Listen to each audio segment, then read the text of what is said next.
So friends, आज मैं आपको बताने वाला हूँ क्लास 12 का फिज़िकल एजुकेशन का सिलेबस। सो सबसे पहले हम बात करेंगे थ्योरी की। तो थ्योरी में गाइस हमारा बेसिकली 70% की हमारी थ्योरी होगी, जिसमें पहली यूनिट होगी हमारी मैनेजिंग ऑफ स्पोर्टिंग इवेंट। तो स्पोर्टिंग इवेंट को कब से आप मैनेज करोगे, मैनेजमेंट। सो सबसे पहले इसमें आता है हमारा function of sports event management, जैसे कि प्लानिंग कैसे करेंगे, ऑर्गेनाइजिंग कैसे करेंगे, स्टफिंग, डायरेक्टिंग एंड कंट्रोलिंग। इसमें रिस्पॉन्सिबिलिटी आपकी क्या क्या होगी और वेरियस कमिटीज़ क्या क्या होगी, प्री, ड्यूरिंग और post, and fixture and its procedure, knockout, bye, seeding, league, staircase and cyclic. And अगर यूनिट 2 की बात करें, इसमें हमारा children and women's in sports, यानी कि चिल्ड्रन और वीमेंस का क्या स्कोप है स्पोर्ट्स में। तो common postural deformities, knock knee, bow legs, flat foot, round shoulders, इनके बारे में आपको पता होना चाहिए। Lordosis, kyphosis, scoliosis and their corrective measures. Special consideration क्या होती है इसमें, जैसे कि मेंस्ट्रुअल और डाइजेस्ट फंक्शन के लिए। फीमेल एथलीट ट्राइड, जिसमें ये टर्म्स के बारे में आपको पता होना चाहिए, ईटिंग डिसऑर्डर, एमेनोरिया। सो ये सारी चीज़ें आपको पता होनी चाहिए। दूसरा है हमारा yoga. Yoga is a primitive measure for the lifestyle disease. Third unit है, इसमें योगा के बारे में आपको पढ़ना होगा। ओबेसिटी में कौन कौन सी योगा करना पड़ता है, जैसे तड़ासन, कटी चक्रासन। तो ये जो हमारे आसन हैं आपको योगा में करने पड़ते हैं, तो इनके बारे में आपको पता होना चाहिए कि कैसे करते हैं, क्या क्या फ़ायदे होते हैं इनके। डायबिटीज़ में बेसिकली कौन कौन से योगा अच्छे होते हैं, और ये आपको बताऊँगा, जैसे कि इसमें कटी चक्रासन होता है और ये सारी आसन हैं, ये इनके बारे में आपको पढ़ना होगा। ठीक है। फिर आता है हमारा अस्थमा। अस्थमा में कौन से योगा के क्या बेनिफिट्स है और कौन कौन से आसन को अच्छा माना जाता है अस्थमा में। ठीक है, तो ये इन आसनों के बारे में उष्ट्रासन आसन और वक्रासन, तो ये सारे कपल भाटी आसन, तो ये आपने भी करे होंगे। और फिर आता है हमारा हाइपरटेंशन। हाइपरटेंशन में कौन कौन से योगा का क्या बेनिफिट्स है, क्या प्रोसीजर है और कौन कौन से आसन फ़ायदेमंद होते हैं, ये आपको बताना होगा, और साथ में इनके बारे में आपको पढ़ना होगा, हर एक आसन के बारे में। ठीक है। फिर आता है हमारा physical education for the sports and sports for CWSN, यानी कि चिल्ड्रन विद स्पेशल नीड। जो दिव्यांग बच्चे होते हैं उनके लिए स्पोर्ट्स में क्या बेसिकली क्या स्कोप है। तो ऑर्गेनाइजेशन प्रमोटिंग डिसेबिलिटी स्पोर्ट्स।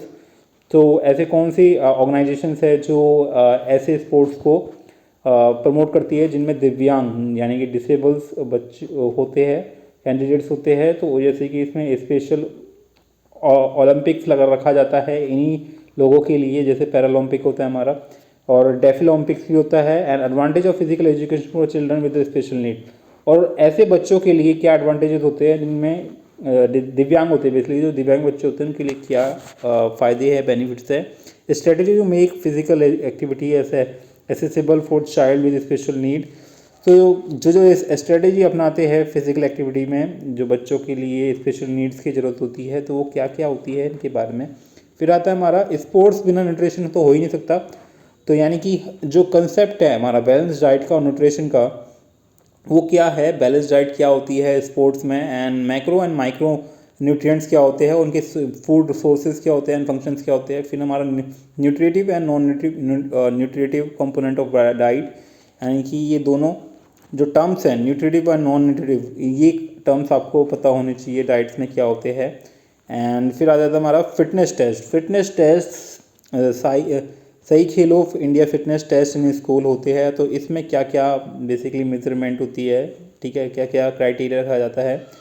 तो जैसे कि एज ग्रुप 5 to 8 में जो क्लास 1 से 3rd में होते हैं, उसमें फ्लैमिंगो बैलेंस टेस्ट होता है, BMI होता है, एंड प्लेट टैपिंग टेस्ट होता है।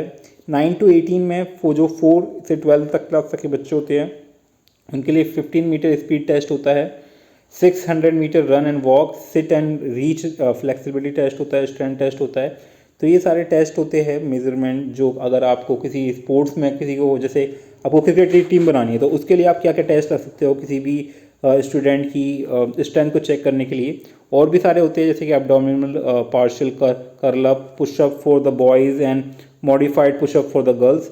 फिर आता है हमारा कंप्यूटिंग बेजल मेटाबॉलिक रेट, जिसका मतलब बेसिकली इसे शॉर्ट फॉर्म में BMR भी कहते हैं।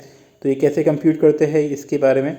एंड उसके बाद आता है हमारा Rikli and Jones and senior citizen fitness test. तो ये सीनियर सिटीजन के लिए होता है टेस्ट। इसमें हमारा चेयर स्टैंड टेस्ट होता है लोअर बॉडी स्ट्रेंथ के लिए, आर्म कर्ल टेस्ट होता है अपर बॉडी स्ट्रेंथ के लिए, chair sit and reach test for the lower body flexibility, back stretch test for the upper body flexibility, eight foot. जैसे कि अगर आप कोई इवेंट ऑर्गेनाइज कर रहे हैं, ठीक है, सपोज, एंड वो है सीनियर सिटीजन के लिए, तो उसके लिए अगर आपको भर्ती करने हैं, कुछ टीम सेलेक्ट करनी है, तो उसके लिए आप कैसे टेस्ट करेंगे, तो उनके लिए आप ये टेस्ट अप्लाई कर सकते हैं, चेक कर सकते हैं कि कौन इन चीज़ों पे खरा उतरता है, उसके अकॉर्डिंगली आप उसमें रिक्रूट कर सकते हैं या फिर अपनी टीम अकॉर्डिंगली बना सकते हैं। 6 minute walk test for the aerobic endurance. तो ये सारी चीज़ें हैं सीनियर सिटीजन के लिए, फिटनेस टेस्ट के लिए। फिर आता हमारा फिजियोलॉजी और इंजरीज क्या क्या होती हैं हमारे स्पोर्ट्स में। तो physiological factors determine the component of the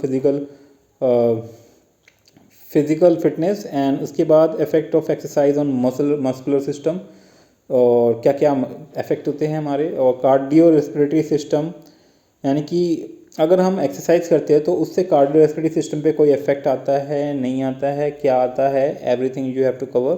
so जैसे कि इसमें क्या क्या है हमारा स्पोर्ट्स इंजरी में क्या क्या होता है हमारा classification, soft tissue injury, abrasion, contusion, laceration, incision, sprain and strain, bone and joint injuries. तो बोन एंड जॉइंट इंजरीज में हमारा आता है dislocation, fractures, greenstick, comminuted and transverse oblique and impacted. तो ये बोन एंड जॉइंट इंजरीज है। और उसके बाद बायोमैकेनिक स्पोर्ट, जिसमें हमारा Newton laws of motions and its application is sport, यानी कि जो न्यूटन्स के लॉ है, 3 लॉ है, इनकी क्या एप्लीकेशंस हैं, हम कैसे इस लॉ को यूज़ कर सकते हैं अपने स्पोर्ट्स में। एंड उसके बाद हमारा इक्विलिब्रियम आ जाएगा, ठीक है, इक्विलिब्रियम हो गया। उसके बाद हमारा हो गया डायनेमिक, ठीक है, dynamic, static and centre of gravity and its application. तो सेंटर ऑफ ग्रेविटी और डायनेमिक स्टैटिक को कैसे यूज़ कर सकते हैं स्पोर्ट्स में। फ्रिक्शन स्पोर्ट्स, यानी कि फ्रिक्शन का क्या रोल है स्पोर्ट्स में। प्रोजेक्टाइल का भी बहुत बड़ा रोल है, जब भी किसी बॉल को थ्रो करते हैं तो उसमें प्रोजेक्टाइल होता है। सो ये फिजिक्स का काफ़ी बड़ा रोल होता है बेसिकली, हम कंक्लूड कर सकते हैं कि फिजिक्स का काफ़ी बड़ा रोल होता है। तो उनके क्या क्या एप्लीकेशन है उनके बारे में आपको पता होना चाहिए। ये 4 टॉपिक है, ये आपको कवर करना होंगे। फिर आता है हमारा साइकोलॉजी एंड स्पोर्ट्स। अब साइकोलॉजी में भी बहुत बड़ा रोल होता है गाइस, स्पोर्ट्स में रोल होता है साइकोलॉजी का, क्योंकि मेंटल स्ट्रेंथ काफ़ी अच्छी होनी चाहिए। तो अगर सबसे पहले बात करते हैं, सबसे पहले डिपेंड होता है कि पर्सनैलिटी जो होती है स्पोर्ट्समैन की, वो काफ़ी डिपेंड करती है उसकी परफॉर्मेंस पे। जैसे कि इस डेफिनेशन क्या क्या होती है, टाइप्स क्या हो गए होते हैं, और इसके अकॉर्डिंग तो इनके ऊपर कुछ थ्योरी भी बनाई गई है, बिग 5 थ्योरी एंड जन क्लासिफिकेशन। फिर उसके बाद meaning, concept, types of aggression in sports. तो टाइप्स ऑफ एग्रेशन क्या क्या होते हैं स्पोर्ट्स में, ठीक है। And psychological attributes in sports, तो क्या क्या साइकोलॉजिकल के क्या क्या चीज़ें हैं जो स्पोर्ट्स में हमारे काम आ सकती है। सेल्फ स्टीम हो गया, मेंटल इमेजिनरी हो गया, सेल्फ टॉक हो गया, खुद से बात करना, एंड गोल सेटिंग हो गया। सो ये सारी चीज़ें, साइकोलॉजी का बहुत बड़ा रोल है, हम नज़रअंदाज कर देते हैं ऐसी चीज़ें, लेकिन बहुत बड़ा रोल है। और उसके बाद आता है हमारा ट्रेनिंग इन स्पोर्ट्स। अब ट्रेनिंग कैसे कैसी होती है, जैसे concept of talent identifications and talent development in sports. अब जैसे कोचेस होते हैं, उनको एक होता है ना कि बोलते हैं जोहरी की नज़र, नो जोहरी की नज़र, जैसे कि टैलेंट को पहचानने की नज़र। तो कैसे किसी भी टैलेंट को पहचाना जाता है, ये कंसेप्ट है इसमें, टैलेंट आइडेंटिफिकेशन, टैलेंट डेवलपमेंट, और टैलेंट अगर है तो उसे कैसे डेवलप करेंगे स्पोर्ट्स में। तो ये सारी चीज़ें इसमें कवर होगी। And introduction to the sport training cycle, micro, meso, macro cycle, types and method to develop, ठीक है, कैसे डेवलप कर सकते हैं अपनी स्ट्रेंथ को, एंड्योरेंस को, स्पीड को। वैसे ही method to develop flexibility and coordinative ability. उसके बाद आता है हमारा गाइस प्रैक्टिकल का, जो 30 मार्क्स का होगा। एंड इसमें हमारा सबसे पहले आएगा फिटनेस टेस्ट होगा, वो 6 मार्क्स का हो जाएगा। उसके बाद आएगा हमारा proficiency in games and sport, यानी कि गेम में कितने आप अच्छे हो, वो 7 मार्क्स का होगा। योगा प्रैक्टिस में आपको 7 मार्क्स दिए जाएंगे। तो उसके अकॉर्डिंग आपका, और रिकॉर्ड फाइल जो होगी वो 5 मार्क्स की होगी सिर्फ, एंड वाइवा एंड वॉइस होगा हमारा 5 मार्क्स का। तो ये टोटल 100 मार्क्स का हो जाएगा, 70 प्लस 30 हो जाएगा, तो ये हो जाएगा हमारा 100 मार्क्स का। तो ये गाइस स्कोरिंग सब्जेक्ट होता है, एंड अगर आप अच्छे से जाएंगे तो अच्छे से आप 90 प्लस 95 प्लस अच्छे से स्कोर कर सकते हैं। बस आपको सिलेबस के वाइज आपको रीड प्रिपरेशन करनी होगी। So I hope you like the video, thanks for watching, bye bye.